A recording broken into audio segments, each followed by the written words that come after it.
Coach Lashlee. Rhett, just kind of overall impressions of the offense.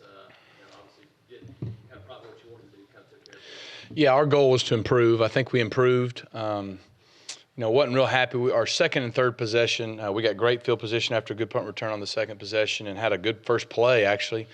And then we threw a perimeter spot out there, didn't block it well, and got it behind the chains. And then second and third down, we just didn't make the throwing catches we needed. So we punted, and then that third drive, we put our defense in a bind with the turnover, and was hoping to have a clean game there. I thought our offensive line protected very well. That one was not on the O-line. They brought a will-free safety blitz. We're hot. Quarterback's got to get rid of the football. So, but really, other than that, I thought our guys settled down and played pretty well. We had a lot fewer missed assignments, and just we improved. Again, we kind of did what we needed to do. And maybe one of the best things is the second straight week we've had no penalties on offense, which is huge. And we were better scoring touchdowns in the red zone. We were better on third downs because we stayed ahead of the chains almost the whole day. And then we challenged them coming out of the half to have as much energy, if not more, than when we started the game. And I thought that third quarter they did that. So from that standpoint, I think we got better. And so that allows us to correct all our issues after a win, which is always better. Just to play with the quarterbacks, I mean, Sean has kind of picked it up every week, and then Franklin, just what you say of those? Sean, again, he played very solid. I think he's playing very well. He ran the ball well, made some good decisions there. There's just always that one or two throws that we'd like him to hit. The first third down to Tony down the sidelines, he can make a better throw and give him a chance. And then, the deep post, we had Tony behind him. We underthrew it. We got the pass interference, but I know we'd like to have those two throws back and the one decision back when we got the sack fumble. But thought he handled the offense very well. Thought he played with a lot of good decisions and tempo. A lot of times we run the ball, there's pass options. So thought he made a lot of good decisions. And John, it was good to see him get in there. Obviously get his first touchdown. You can tell how fast he is. And then to make a really nice deep ball throw to Nate for the touchdown was good. So I thought they both did some good things. Is there any way without having a two-quarterback system per se to get John a more regular touches? Possibly. And, that stuff we'll continue to look at. And, I feel like he's getting better each week. And, like you said, that's the challenge. You don't want to disrupt the rhythm of your offense and get into a quarterback shuffle, and we're not going to do that. But, John is an explosive player for us. So we'll just kind of take that week to week and see what we think we can do there. Could that be something outside of just being a straight-up quarterback? We had jet sweep. Yeah, could be. Yeah, could be. John was talking last night about how close the quarterbacks are, even talking to their parents over the summer. Yeah. Really the genesis of that was Jeremy and bringing them all together. What is it about that quarterback room that makes them so close despite them fighting for the job and then obviously what happened the first week? Right. I don't know. I've been blessed to have good guys in my rooms because, like I said, the guys, they pull for each other. It doesn't matter who's in there. They find a way to humble themselves and genuinely pull for the guy out there and help each other. And, it was the same way when I had Nick and Jeremy together. Never felt, and even the next year with Nick, Jeremy, and Sean. I mean, I've been fortunate to have really good guys who they work hard. They all want to play. They all know only one can play. And hey, there's times where you may not agree or you may be disappointed, but they always put the team first and really pull for their teammates. So credit to those guys really more than anything. How different is Sean going into this game than he was against them last year? His first start Yeah. going into it during a game week, and Yep. the offense I know is quite remedial under those circumstances. Yeah. I think it's a difference in him. I would hope it's night and day. I think you can see he's comfortable. I think he's playing well. He could play better, but he's playing well. He's given us a chance to win each week. And, obviously his first start, I thought he handled himself well last year, but we obviously didn't get to win. And so that's something that he remembers. And so a year later, he's gone on the road. He's won before on the road. He's played well on the road at Kentucky and Arkansas. So, you got to hope that it's a tough environment there with those cowbells and everything, but you got to hope I think he's very calm and very relaxed now and confident. Whereas, I felt like he played hard last year and he wasn't scared of anything, but, naturally it's all brand new. So he's a little bit deer in the headlights. How do you feel like Darius James did for his first start? Darius did really well. He had, I think, one or two plays that he'd like to have back, which everybody does just about. But, really, he did a good job. He was physical at times, didn't have a lot of mental bust. I mean, he did a really nice job for us. Just the offensive line as a whole, you moved, Austin back inside. Yeah. How did he look? How did he? He did a really good job. I mean, he's a smart kid. I was really impressed with how he handled that. And that was the easiest thing, to just move Austin in and put one guy in a different position, and that being Austin. And Darius has been repping at left tackle, even though he hadn't been starting. So I thought our offensive line did a solid job, and, really didn't miss a beat too much. As a coach, having that option now, I mean, how important is it to see that you can do it in case you. Without question. I mean, it's one thing to know that's your option, but to be able to see, we felt like Austin would play well, but to see Darius come in and do a solid job for us, that's only going to help us, because 7 games left. I mean, you're one play away from anyone going down, and you have to shuffle guys around. So it was huge for Darius to get that experience. You anticipate going back to the original lineup? I do. X dressed out.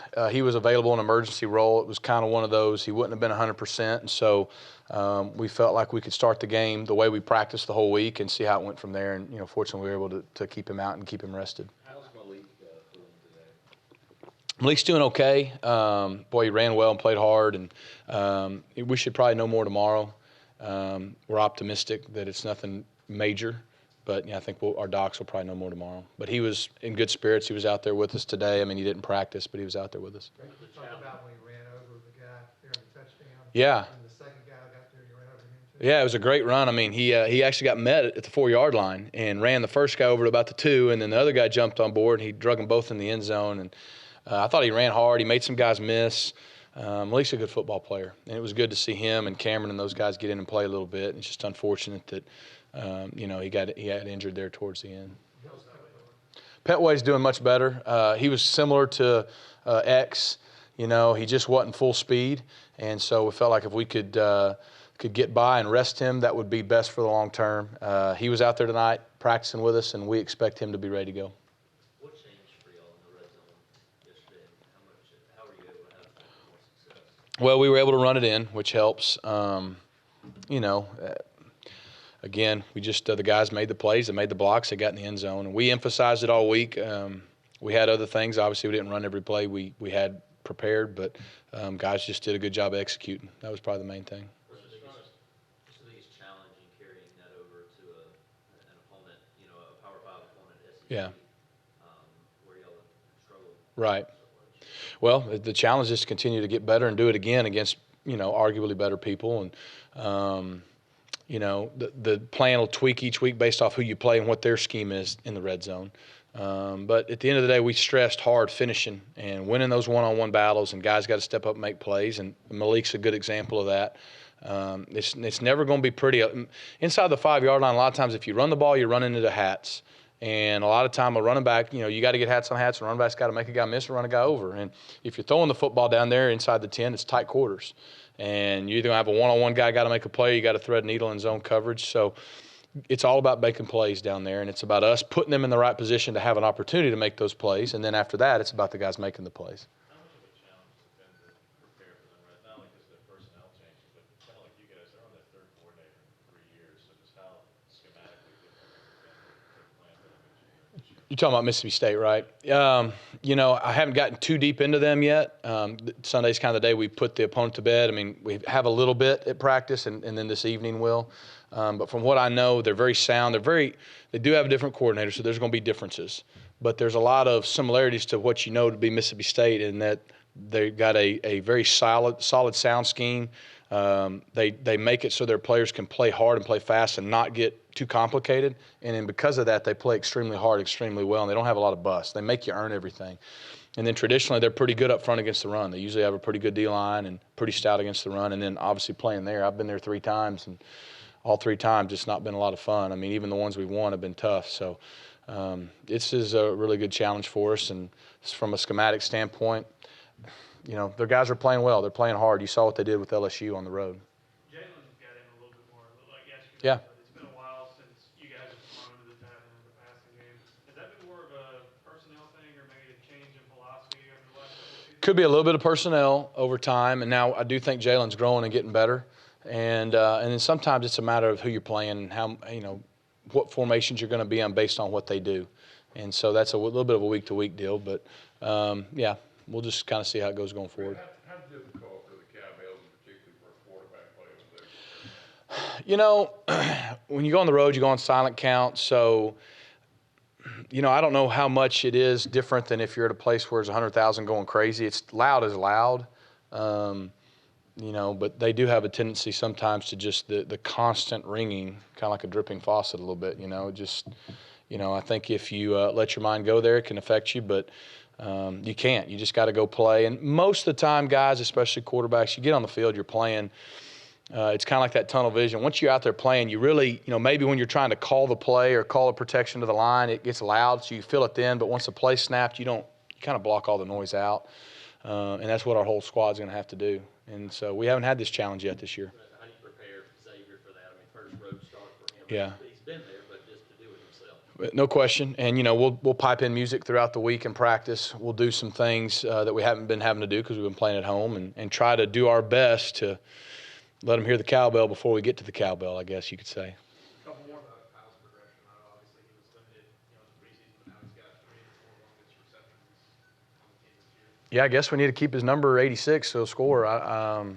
You know, he's doing good. He's doing better, and those guys got to play a lot more, which is a good thing. We focused on them a lot in the last week and a half. We'll continue to, and I think he's just continued to come on, makes a big third down catches. That's what I've noticed is, you know, maybe in every down flow of the offense, there's still some things to be learned, but when it's, you know, a big catch needs to be made, he usually comes through for us, and the moment doesn't seem to be too big for him. For a dullard like me, why was he wearing 86? For a who? Dullard? A dullard. A smarter person than me because you're using big words. Smarter than me. Why was he wearing 86 instead of 11? And that's a special teams deal. You know, sometimes like if you have him and Markel Boston's on the same team, you can't have 2 11s. And so Coach Fountain would probably know why we're doing that more than I would, but that was the reason. If it was something special for him or if it was special. Yeah. Rhett, what are the issues of getting a freshman wide receiver out there other than, I mean, people just see him getting open and catching the ball, but other than that, to make him be able to get everything? Well, when you play fast and you got to get, you know, the plays being communicated from the sidelines, you got to get lined up quickly. If it's a run play, you have blocking assignments, you have, you know, maybe it's run pass type things, assignments. It's not always simple as, hey, line up here and run a post. You may have route adjustments based off coverage. And so it's just the whole thing. All in general, it's happening fast. And so guys that have been here longer obviously are more comfortable with that. I mean, Darius Slayton, why he hadn't played any more really than Kyle, because he was here all last year. And so just in that regard, just the digesting the entire system is simpler for him. And so that's really all it is to it, because you don't want to put guys out there and put them in a chance to not succeed, and all of a sudden, hey, it's a run play. Nobody really notices that a lot of times with wideouts, but we don't block the right guy, and it's a 2-yard gain instead of a 15-yard gain like it should have been. All those little details is mainly the biggest thing that probably stands out. As well as Harris seems to be doing blocking and running routes when available, do you think it's just a matter of time before you guys find him in the passing game? I hope so. You know, that's a weapon that we need to have available, and that's a part of our offense that, like we said, and it helped us against LSU, being able to play with the tight end more. We need to be able to do that, and, you know, against the people we're going to play and face. So I hope so. How important is that in the red zone, too? It's big. It's big. It changes things. It expands things in the run game and in the passing game. And so, you know, we've had success in the past with tight ends, especially inside the red zone. So it'd be huge for us. All right, thank you, Coach.